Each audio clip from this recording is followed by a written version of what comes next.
వెలకపల్లి భారత్ పాక్ మధ్య పెహల్గాం ఉగ్రదాడికి ప్రతీకార చర్య. ఉగ్రమూకలు సుమారు 100 మంది చనిపోయారని ఇప్పటి వరకు వస్తున్న అప్డేట్స్. మరి ఇందులో ముఖ్య నేతలు ఉన్నారా? ఇంకా అయిపోలేదు, ఇది మొదటి అడుగే అంటున్న భారత్. కవ్వింపు చర్యలు చేసినా మరొకసారి దాడి ఆలోచన వచ్చినా భయంకరంగా ఉంటుందని చెప్పి వార్నింగ్లు కూడా ఇస్తున్న నేపథ్యం. మనతో పాటుగా సీనియర్ సంపాదకులు తెలకపల్లి రవి గారు సిద్ధంగా ఉన్నారు. రవి గారు, ఎప్పుడెప్పుడా అని భారతదేశంలోని 100 కోట్ల పైబడిన జనాలందరూ కూడా ఏ రకంగా ప్రతీకారం తీర్చుకుంటారనేది చూశారు. నిన్న అర్ధరాత్రి ఆ ప్రతీకారం ఏంటో చూపించారు. వాస్తవంగా ప్రతిస్పందన, ప్రతీకారేచ్ఛాలత ఏదో చేయాలన్న దానికంటే కూడా ఘోరమైనటువంటి మారణకాండ జరిగిన తర్వాత టెర్రరిస్టులు చొరబడి అమాయకులైన టూరిస్టులను చేసిన తర్వాత విపరీతమైన ప్రతిస్పందన ప్రపంచం అంతా వచ్చింది. వర్మ ఇంత పెద్ద దాడి చేసిన తర్వాత కూడా భారతదేశానికి అంతర్జాతీయంగా మద్దతు, భారతదేశం తప్పు చేసింది ఖండిస్తున్నాం అన్న వాళ్ళు ఇంతవరకు ఎవరు లేరు. ఖతార్ కూడా తాజాగా వాళ్ళు కూడా మద్దతు తెలుపుతున్నారు. అందువల్ల ఘోరమైన చర్య ఇది. ఒకటి, అందరూ ఊహించిందే, ఏదో ఒకటి ఊహించిందే కానీ ఊహకు అందని విధంగానే ఈ దాడి జరిగింది. పాకిస్తాన్ యొక్క నవనాడులు ఒకేసారి స్తంభింపచేసే విధంగా వీటి మీద చేసినటువంటి దాడి గతంలో చేసినటువంటి సర్జికల్ 9 చోట్ల వరుసగా 9 కేంద్రాల మీద ఇవి ఖచ్చితంగా భారతదేశం చాలా జాగ్రత్త తీసుకుంటుంది.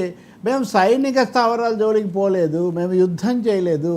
టెర్రరిస్ట్ సెంటర్స్ ఎక్కడైతే వాళ్ళు వాటిని పెంపుడు కేంద్రాలుగా పెట్టారో, పెంచి పోషిస్తున్నారో వాటి మీదే మేము దాడి చేసామని చాలా స్పష్టంగా చెప్తుంది. అందువల్ల భారతదేశం యొక్క వైఖరి చాలా స్పష్టంగా ఉంది. ఇంకోటి కూడా, గతంలో ఊరి, బాల్కోట అట్లాంటి వాటితో పోలుస్తున్నారు, కానీ అది కాదు. ఇది ఇక్కడ అవి సైనిక కేంద్రాల మీద ఉగ్రవాదులు వచ్చి హ్యూమన్ బాంబ్స్, ఆత్మాహుతి, ఇది అది కాదు కదా. ఏమాత్రం సంబంధం లేనటువంటి వాళ్ళను, అది కూడా ఒక మతానికి చెందిన వాళ్ళను ప్రత్యేకించే గుర్తింపజేసి, ఇప్పుడు అందుకనే ఆపరేషన్ సింధూర్ అని కూడా పేరు ఎందుకు పెట్టారంటే భర్తలను భార్య ఎదుటే చంపడం. అది కూడా మతం అంటే బహుశా హిందూ మతం అనుకుంటే ఆ కోణంలో చూస్తే చనిపోయిన వాళ్ళది అది, కాబట్టి వాళ్ళకి చాలా గొప్పగా చూసేది సింధూరం. కాబట్టి సింధూర్ అనేటటువంటి పేరు పెట్టడం కానీ, ఈరోజు అక్కడ చెప్పినటువంటి 2 కూడా మహిళా అధికారులతో చెప్పించడం కానీ, ఇవన్నీ కూడా చాలా జాగ్రత్తగా, వ్యూహాత్మకంగా, సెంటిమెంటల్గా, కల్చరల్గా ఆలోచించి చేసినవే అని అనిపిస్తుంది. కానీ ఎందుకు 2 వారాలు సమయం తీసుకున్నారు? వాస్తవంగా 2 వారాలు సమయం తీసుకున్నప్పుడు పాకిస్తాన్ ప్రేరణతో వచ్చినటువంటి ఉగ్రవాదులు చేసింది దొంగ దాడి, ముసుగు దాడి. అది హత్యాకాండకు వాళ్ళు అక్కడ పథకం వేశారు. కానీ ఇక్కడ అది కాదు. భారతదేశం కుల్లంకుల్లా ప్రపంచం అంతటి ముందు చెప్పి మరి, ప్రధానమంత్రి మాట్లాడి మరి, దేశమంతా మాక్ డ్రిల్స్ చేస్తామని ప్రకటించి మరి చేశారు. అందువల్ల ఇందులో ఇంకా నిగూఢత, రహస్యమేం లేదు. దీనికోసం అంతర్జాతీయంగా ఐక్యరాజ్య సమితి, భద్రతా మండలి వేదిక మీద కూడా నిన్న చర్చ చేసినప్పుడు అసలు తీర్మానం కూడా చేయలేదు. పాకిస్తాన్ వెళ్ళి మీరు నా దగ్గరకు వచ్చి ఫిర్యాదు చేసిన తర్వాత, నేను విన్న తర్వాత ఏదో ఒక తీర్పు చెప్తా, తీర్పు చెప్పడానికి కూడా లేదంటే పాకిస్తాన్ ఏకాకి మాత్రమే కాదు, ప్రపంచ దేశాల యొక్క తీవ్రమైన అభిశంసనకు గురైనటువంటి ఒక పరిస్థితి. ఇంకా రెండో వైపున భారతదేశంలో మనం ఏదో ఒకటి చేయాలి కదా అని వస్తుంది. కాశ్మీర్ నిజానికి మీరు అన్నట్టు కాశ్మీర్ దాడి పాకిస్తాన్ ఇప్పుడు ఎందుకు చేసింది? జనరల్ మునీర్ అంత పైత్య ప్రకోపంగా, ఉన్మాదపూరితంగా ఎందుకు మాట్లాడారంటే నిపుణులు ఖచ్చితంగా 3 కారణాలు చెప్తున్నారు. ఒకటి, కాశ్మీర్ నెమ్మదిగా స్థిరపడటం, అక్కడ ఒక ప్రభుత్వం ఏర్పడటం, అక్కడ మళ్ళీ టూరిజం అనేది తిరిగి రావటం, భారతదేశానికి అంతర్జాతీయ మద్దతు పెరుగుతూ ఉండటం. ఈ 3 కారణాల వల్ల వాళ్ళు ఇంకా రాను మరింతగా అడుగు జారిపోతుంది. కాశ్మీర్లో ఏమన్నా అయితే పాకిస్తాన్ సైన్యానికి వాళ్ళకు ఉండేది ఉండదు. అందుకని కాశ్మీర్లో కార్చిచ్చు పెట్టడం, ఆ చల్లారకుండా చూడటం, ఇప్పటికే కొంత అవకాశం తగ్గుతుంది వాళ్లకు. కాబట్టి చాలా ఘాతుకంగా చేశారు. కానీ దానికి ఇప్పుడు మీరు చూస్తున్నట్టుగా అక్కడున్న ప్రజలు కూడా చేస్తే మంచిది, ఉగ్రవాదులను భరించలేమని చెప్తున్నారు. బెలూచిస్తాన్ కూడా ఒక ముఖ్యమైన కారణాల్లో అదొకటి.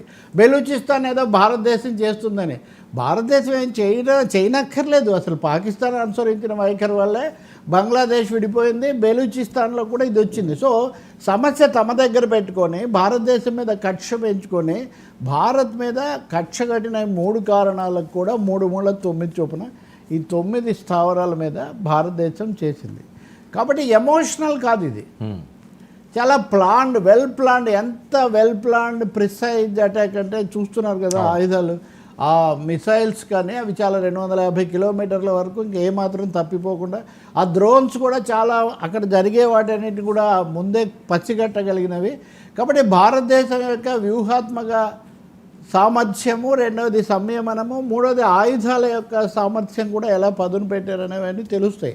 ఇది నిస్సందేహంగా నిర్ఘాంతపరిచింది. చాలా రోజులుగా ఇదిగో పులి అదిగో పులి అన్నట్టుగా భారతదేశం ఇలా చేస్తుంది అలా చేస్తుంది అని పాకిస్తాన్ సైనిక కూటమి బెదరగొడుతూ ప్రపంచాన్ని అంతా కూడా ఏదో వీళ్ళ మీద ఫిర్యాదు చేస్తూ వచ్చింది. కానీ తీరా ఎవరి మీద వాళ్ళు ఫిర్యాదు చేశారో వాళ్ళే దాడి చేసేసరికి ఏం చేయలేకపోయింది ఇప్పుడు. కాబట్టి ఇప్పుడు ఏం చేస్తున్నారు మీరు చూడండి, భారతదేశం మేము పౌరుల మీద కానీ సైన్యం మీద కానీ దాడి చేయలేదు అని మన సైన్యం కానీ ప్రభుత్వం కానీ చెప్తుంటే, వాళ్ళు నేరుగా వచ్చి పౌరుల మీదే దాడి చేస్తున్నారు. ఇక్కడ గుర్తించాల్సిన అంశం ఏమంటే 10 రోజుల్లో మనం సైన్యం వ్యూహం ఏంటి వీటి మీద చర్చ భారతదేశంలో ఎక్కువ ఫోకస్ అయింది. కానీ పాకిస్తాన్ సైన్యం ఈ 15 రోజుల నుంచి కూడా సరిహద్దుల్లో ఎల్ఓసి దగ్గర కాల్పులు జరుపుతూనే ఉన్నారు వాళ్ళు. నిన్న కూడా చేశారు.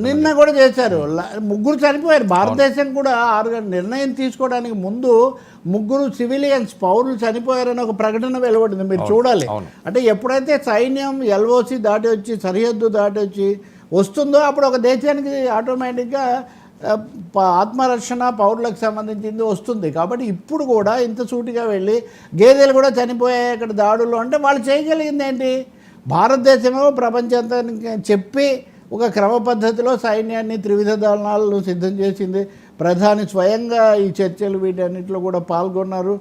ఇంకొకటి ఏమో గతంలో లాగా మెరుపు దాడి కాకుండా, అప్పుడు మెరుపు దాడి పాకిస్తాన్ మీదగా దేశ ప్రజలకు కూడా మెరుపు దాడిలాగా తయారైంది. కానీ ఈసారి మెరుపు దాడి కాదు, ఇది చాలా స్పష్టంగా అందరినీ చెప్పి దేశ ప్రజలను రాజకీయ పక్షాలను అఖిలపక్ష విశ్వాసంలోకి తీసుకొని ఒక సర్వసన్నద్ధతతో సమైక్యమైన పద్ధతిలో దాడి జరగటం అన్నది ఈసారి మనం చూసే ఒక ముఖ్యమైన విషయం. అందుకే మీరు చూస్తే ఇప్పటికి రేవంత్ రెడ్డి కానీ స్టాలిన్ కానీ ఇంకా చాలామంది ముఖ్యమంత్రులు పూర్తిగా పొద్దున్నే వాళ్ళ మద్దతు తెలపడం మీతో ఉంటామని రాహుల్ గాంధీ చెప్పారు, ఓవైసీ చెప్పాడు, వీళ్ళందరూ అన్ని పార్టీలు కూడా చెప్పేసాయి. కాబట్టి దేశం ఒక తాటి మీదకి వచ్చి చెయ్యడం అన్నది చాలామంది చెప్పింది ఇదే.